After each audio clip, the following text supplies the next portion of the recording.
السلام علیکم ورحمۃ اللہ وبرکاتہ۔ آج انشاءاللہ ہم مریض اور معذور اور زخمی کی طہارت کے جو احکامات ہیں، یعنی کس طرح پاک ہونا چاہیے، ان کو کس طرح وضو کرنا چاہیے اور اسپیشلی کیسے نماز پڑھنی چاہیے، تو اس کا پورا مکمل طریقہ سیکھیں گے۔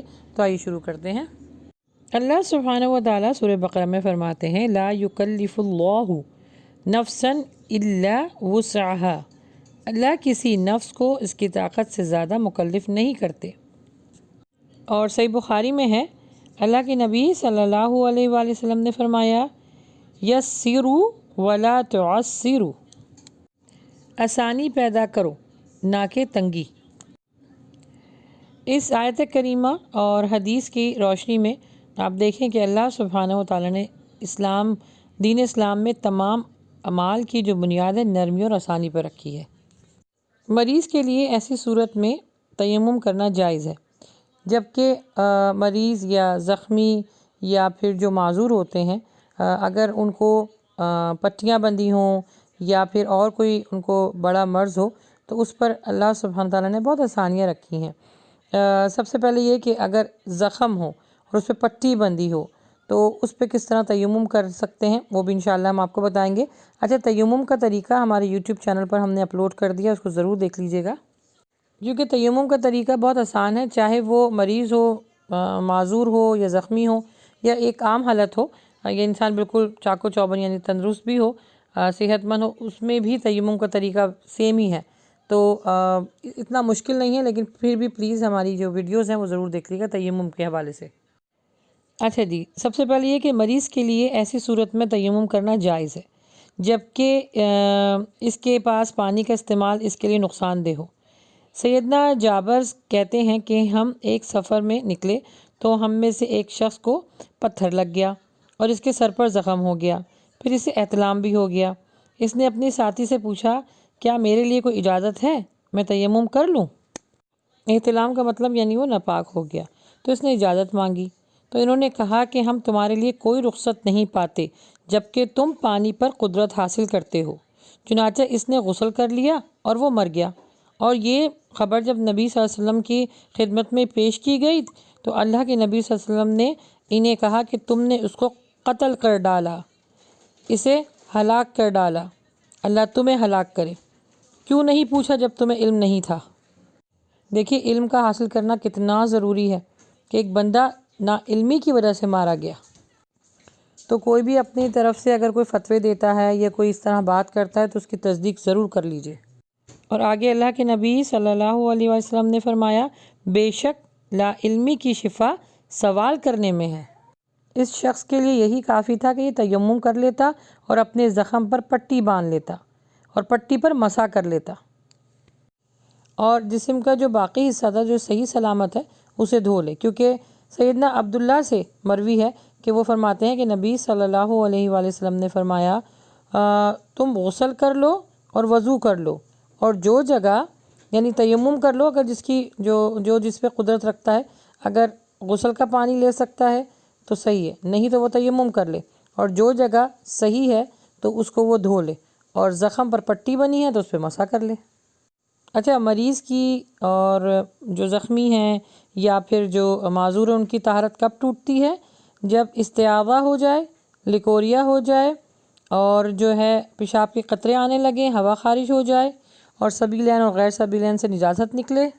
نماز کے دوران استحاضہ کا مطلب ہوتا ہے یعنی ایک تو حیض کا خون ہوتا ہے، اس میں تو عورت ناپاک ہوتی ہے، اس کے علاوہ اس کی ڈیٹ کے علاوہ اگر خون جاری ہو جائے تو اس کو استحاضہ کا خون کہتے ہیں، اس کو بیماری کا خون کہا جاتا ہے۔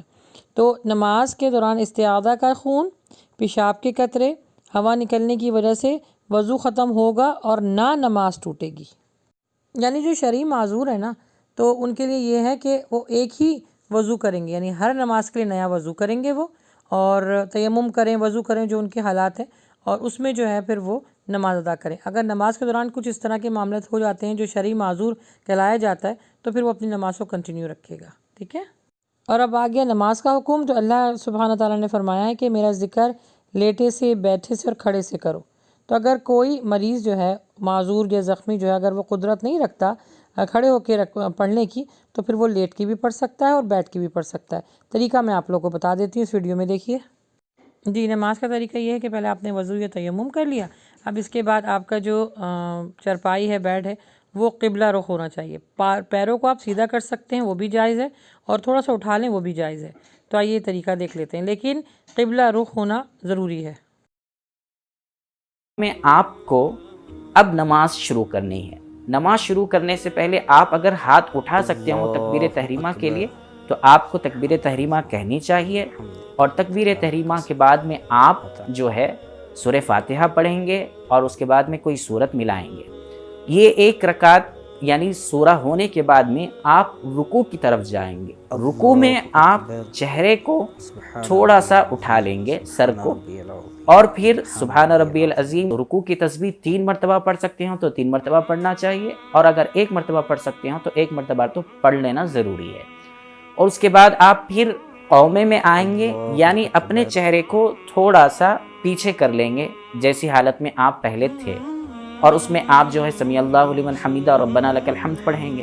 پھر آپ سجدے کے لیے جب جائیں گے تو رکوع سے کسی قدر تھوڑا سا آگے اپنے چہرے کو کریں گے، یعنی سر کو اٹھائیں گے، اور اس میں آپ سجدے کی تسبیح 3 مرتبہ یا 1 مرتبہ پڑھ سکتے ہیں۔ یہ آپ کی پہلی رکعت مکمل ہوئی۔ پھر آپ دوسری رکعت کی طرف اب آ رہے ہیں۔ دوسری رکعت میں بھی آپ نارمل حالت میں رہیں گے، دونوں ہاتھ باندھیں گے اگر باندھ سکتے ہوں، اور اس کے بعد سورہ فاتحہ اور پھر ضم سورہ یعنی کوئی سورت اس کے ساتھ ملا لیں گے، اور پھر رکوع میں جو ہے چہرہ تھوڑا سا سر اٹھائیں گے اور اس میں تسبیح پڑھیں گے 3 مرتبہ یا 1 مرتبہ، اور پھر ہم قومے کی طرف آئیں گے، یعنی پھر ہم سمیع اللہ لمن حمیدہ کہتے ہوئے پیچھے کی طرف آئیں گے، ربنا لک الحمد پڑھیں گے، اور پھر سجدے کی طرف جب جائیں گے تو رکوع سے کسی قدر سر کو زیادہ تھوڑا سا اٹھا لیں گے، اور اس میں سجدے کی تسبیح 3 مرتبہ یا 1 مرتبہ آپ پڑھ لیں گے۔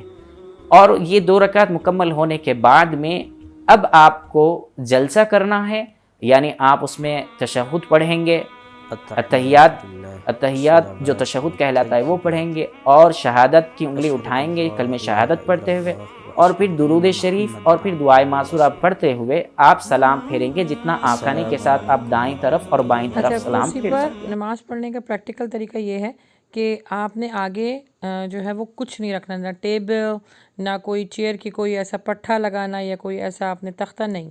جیسے سیکنڈ پوزیشن ہے نا نماز کی، بیٹھ کر آپ کو اس طرح پڑھنا ہے۔ تھوڑا سا آپ جھکیں گے رکوع کے لیے، اس سے تھوڑا زیادہ آپ سجدے کے لیے جھکیں گے، لیکن آگے کوئی بھی چیز نہیں لگانی۔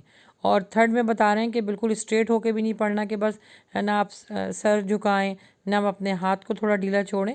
جو سیکنڈ والی پوزیشن آپ کو بتائی جا رہی ہے، اس حالت میں نماز ہوگی۔ اگر اس حالت میں آپ اس حالت میں کھڑی ہو سکتی ہیں تو کھڑے ہو کے پڑھیے، یعنی قیام کے لیے کھڑی ہو سکتی ہیں تو قیام کے لیے کھڑی ہو جائیں، اور رکوع اور سجدہ پھر اس طرح اشاروں سے کریں گی۔ آئی ہوپ کہ آپ کو لیٹ کر اور بیٹھ کر نماز پڑھنے کا طریقہ اور وضو اب تک آ گیا ہوگا۔ اس ویڈیو کو زیادہ سے زیادہ شیئر کریں کیونکہ یہ صدقہ جاریہ ہے، کیونکہ بہت سے لوگ یہ سمجھتے ہیں شاید وہ بیمار ہیں، کمزور ہیں، یا پھر معذور ہیں، زخمی ہیں، تو ان کے اوپر نمازیں جو ہے وہ معاف ہو گئیں۔ نماز کسی بھی حالت میں معاف نہیں ہے۔ خوف کی نماز اللہ سبحانہ تعالیٰ نے فرض رکھی ہے، تو جنگوں کی حالت میں اللہ سبحانہ تعالیٰ نے نماز فرض رکھی ہے۔ پھر یہ تو وہ حالتیں ہیں جس پر آپ کا کنٹرول ہے۔ بس اللہ سبحانہ تعالیٰ ہمیں نیک عمل کرنے کی توفیق عطا فرمائے، آمین۔